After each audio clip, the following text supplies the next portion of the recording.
Tamam.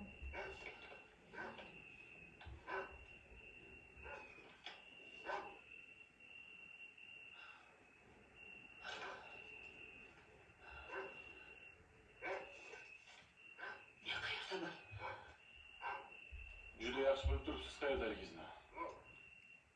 O'zingizni jinnilikka solishni foydasi yo'q. Bor gapni aytavering.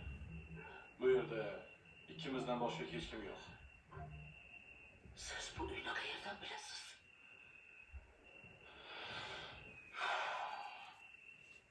Men shu uyda yashayman.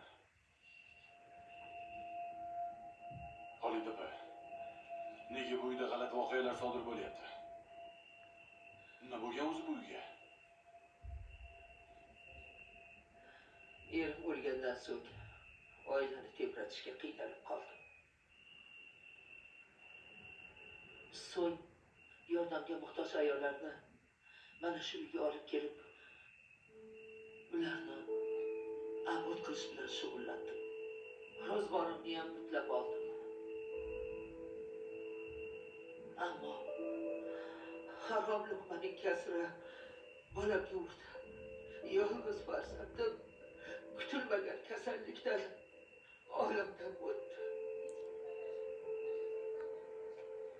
Bu ham meni ko'zlarimni ochmadi. Men o'z ishimda qotillik qilishda davom etaverdim. Siz bu ishlarni omborxonada qilgansiz, to'g'rimi? Nafaqat qilganman.